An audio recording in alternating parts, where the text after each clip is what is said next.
Saya pikir ini makar yang terselubung dengan membungkus konstitusi sebagai guidance of ethics. Coretan Lukman, semua jadi obrolan. Saya melihatnya begini, ini bukanlah satu pencerahan politik, tapi justru ini penghancuran common sense politik, akal sehat politik. Karena di kondisi pandemik seperti ini yang mana dunia sangat prihatin terhadap pandemik corona, dan tidak ada satupun di negara dunia ini kelompok masyarakat membuat oposisi justru untuk menyatukan masyarakat. Orang harusnya membangun kebersamaan dengan kekuasaan formil agar bisa keluar dari segala problematik yang ada. Ini artinya berarti kami ini ilegal atau gimana? Kami ini inkonstitusional. Destroyer. Saya katakan destroyer. Kami ini destroyer. Bahwa kedua agendanya jelas itu. Di poin 8 agendanya itu ingin menjatuhkan presiden, pemerintah yang sah melalui sidang istimewa. Meskipun narasinya dia kemas, tapi sebagai doktor ahli hukum tata negara, saya bisa dengan jelas membacanya bahwa mereka menuntut pertanggungjawaban presiden secara undang-undang dan konstitusi dan minta fungsi MPR, DPR, DPD, dan MK. Artinya apa? MPR itu terdiri dari anggota DPR dan DPD untuk melakukan sidang istimewa, lalu hasilnya dibawa ke Mahkamah Konstitusi.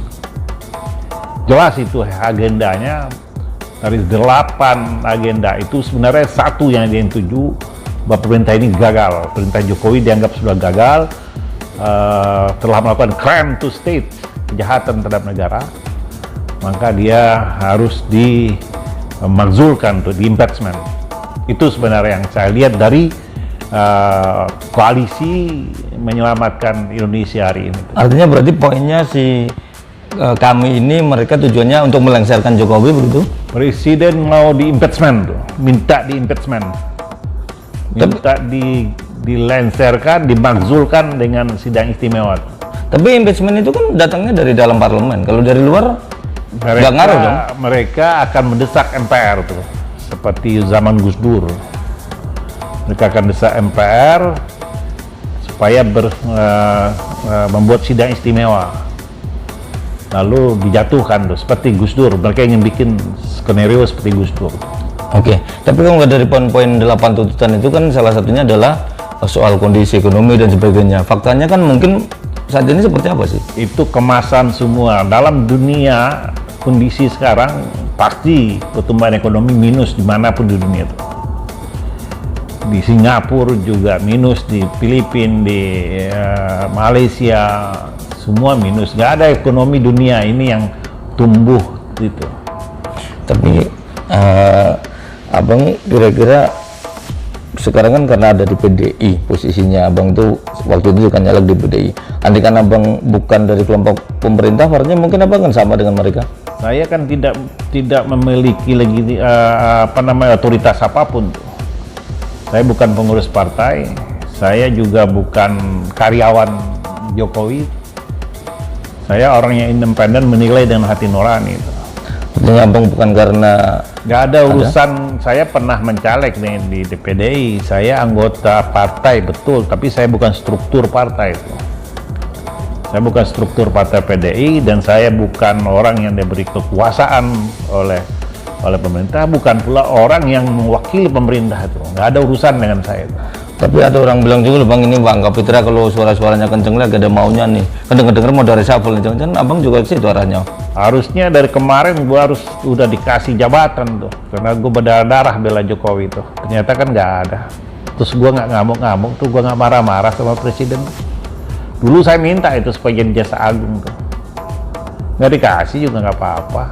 Ini soal nurani kebangsaan, soal warga negara. Gue ini warga negara, nggak ada urusan dengan Presiden Jokowi, nggak ada urusan tuh dengan yang lain.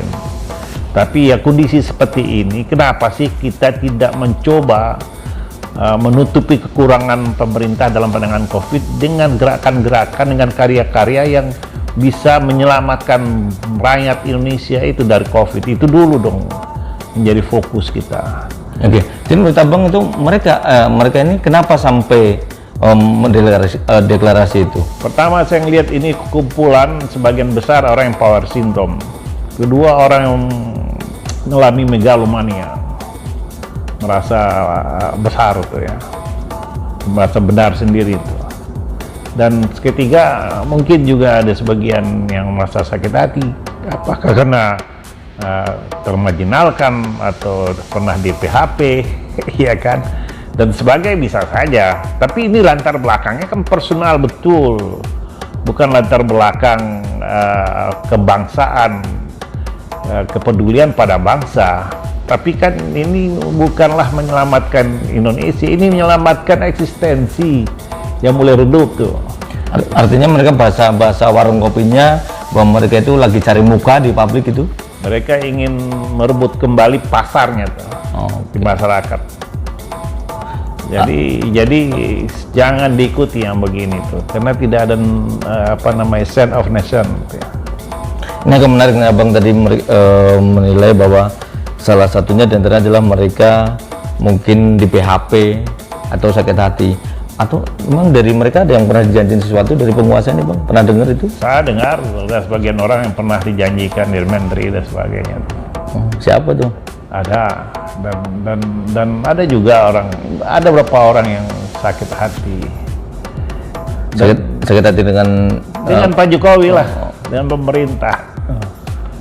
Jadi lalu mengkalkulasi sendiri perkembangan ekonomi dan perkembangan kekinian dan termasuk kebijakan-kebijakan pemerintah. Mereka lupa presiden itu making law, membuat undang-undang juga dan mengikat secara general. Kalau mereka menganggap undang-undang yang dibuat presiden itu bertentangan dengan undang-undang dasar, ada penyalurannya di Mahkamah Konstitusi. Jangan dia biarkan pola liar berada dalam opini masyarakat, sehingga justru merobohkan ketahanan nasional. Apalagi kita perlu ketahanan diri hari ini. Jangan dibawa ke pemikiran-pemikiran yang destruktif, yang justru menurunkan imunitas kita sebagai bangsa. Ini termasuk tindakan makar nggak yang seperti ini, Bang? Saya pikir ini makar yang terselubung dengan membungkus konstitusi sebagai guidance of attacks-nya.